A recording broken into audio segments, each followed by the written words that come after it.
Hello everyone, I am Ankita Sharma from BSc 4th year student and College of Agriculture Rewa. तो आज हम लोग पढ़ने वाले सीड डोरमेंसी। सीड डोरमेंसी क्या होती है, उसके टाइप्स क्या होते हैं और ये एक एग्जाम पॉइंट ऑफ व्यू से भी बहुत इंपॉर्टेंट है। तो हम लोग इसे शुरू करते हैं, ठीक है।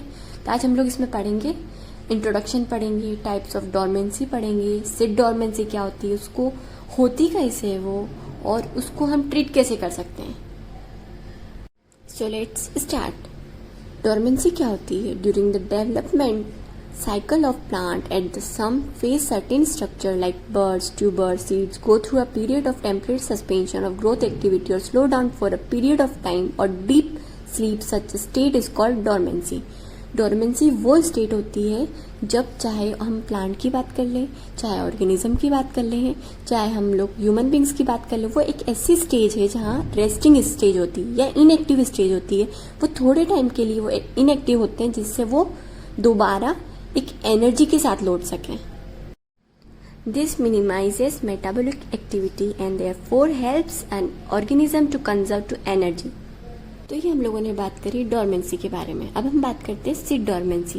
तो सीड डोरमेंसी क्या होती है? कोई भी प्लांट या कोई भी सीड हो, किसी भी क्रॉप का हो सकता है, वो उसके अंदर एक रेस्टिंग फेज आता है, एक पर्टिकुलर टाइम पीरियड के लिए आता है। कोई ग्रोथ जो होती है ना वो रुक जाती है, इनएक्टिव स्टेज हो जाती है उसकी, उसे हम बोलते हैं सीड डोरमेंसी।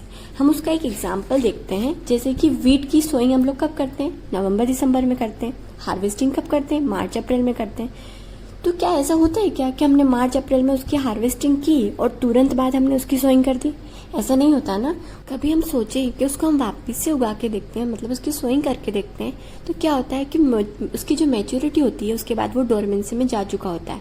मतलब उसको एक फेवरेबल कंडीशन चाहिए होती है। जैसे वीट कब होता है? एक रबी क्रॉप है, उसको विंटर सीजन चाहिए होता है ना, तो इसलिए उसकी एक डोरमेंसी स्टेज होती है जब वो इनएक्टिव हो जाता है। इतने टाइम में वो इनएक्टिव हो जाता है, उसके बाद में वो वापस से एक्टिव हो जाता है। बहुत से टाइम ऐसा हो जाता है कि इसमें कि वो कभी एक्टिव नहीं हो पाता है, तो हम उसको केमिकल द्वारा।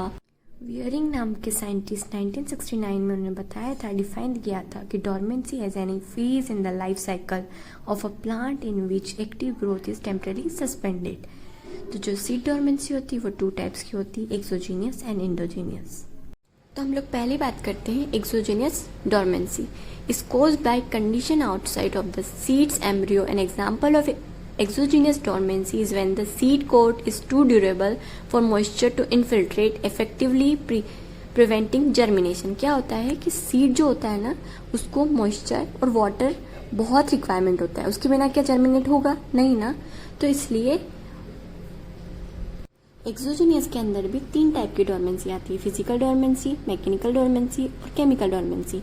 तो एग्जाम में एक क्वेश्चन बहुत पूछा जाता है कि जो टोमेटो में जो डोरमेंसी होती है वो किस कारण होती है? तो उसमें एक एसिड पाया जाता है जिसका नाम है फेरोलिन एसिड, उसकी वजह से उसमें डोरमेंसी होती है। अब हम बात करते हैं एंडोजीनियस डोरमेंसी के बारे में। तो फैक्टर इनसाइड द एम्ब्रियो, वो क्या होती है? अंदर के जो भी कारक होते हैं, मतलब फैक्टर होते हैं जो अफेक्ट करते हैं एम्ब्रियो को, उसकी वजह से जो डोरमेंसी होती है वो इंडोजीनियस डोरमेंसी होती है। तो endogenous dormancy occurs due to chemical changes within the seed's embryo. One reason a plant cannot germinate due to endogenous dormancy is because the embryo is not yet fully developed or specific seasonal cues have not. Endogenous dormancy भी 2 type की होती है, physiological dormancy and morphological dormancy.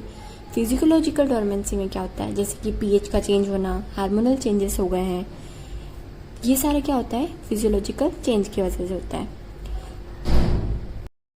एक question इसमें mainly पूछा जाता है कि पीच के अंदर जो डोरमेंसी होती है वो किसके कारण होती है? फिजियोलॉजिकल डिसऑर्डर के कारण होती है, ठीक है। डोरमेंसी के कारण होती है फिजियोलॉजिकल डोरमेंसी।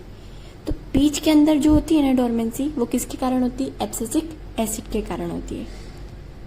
तो अब हम बात करते हैं factor causing dormancy of seeds. Hard seed coat dormancy due to temperature, immature embryo, light sensitive seed dormancy due to growth inhibitor chemicals, excessive souls.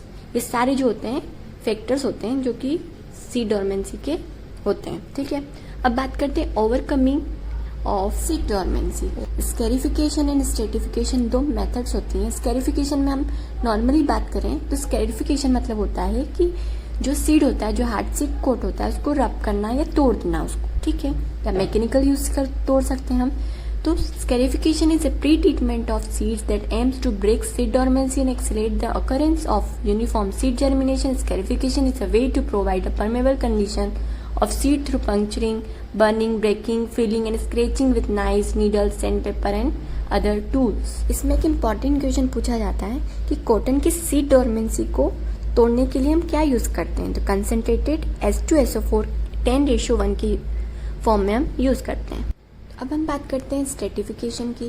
Stratification एक प्रोसेस होती है pre treating seeds in order to simulate natural condition that seeds would experience in the soil over winter. Pre-treating seeds help the seed break dormancy and initiate the dormancy. हम इसका simple meaning समझें तो ये क्या होता है, एक treatment होता है जब हम क्या करते हैं, लो टेम्परेचर ट्रीटमेंट होता है या प्री चिलिंग ट्रीटमेंट होता है जो कि 0 से 5 डिग्री सेंटीग्रेड टेम्परेचर पे हम देते हैं। अधिकतर कौन सी क्रॉप में दिया जाता है, तो मस्टर्ड या चेरी हम बोल सकते हैं कि इन क्रॉप में हम करते हैं। तो सारे हम लोग एक बार रिव्यू कर लेते हैं कि हमने ट्रीटमेंट में क्या क्या पढ़ा। तो mechanical scarification, hot water scarification, drop into hot water 77 to 100 degree centigrade, removed from heat and allowed to cool and soak from 24 hours. Acid scarification, seed in small batches are brought into contact with 93% technical grade sulfuric acid. इन सब चीज़ों से हम क्या कर सकते हैं, seed की dormancy को ओवरकम कर सकते हैं, थोड़ा उसको डॉर्मेंसी से बाहर निकाल सकते हैं। Thank you so much.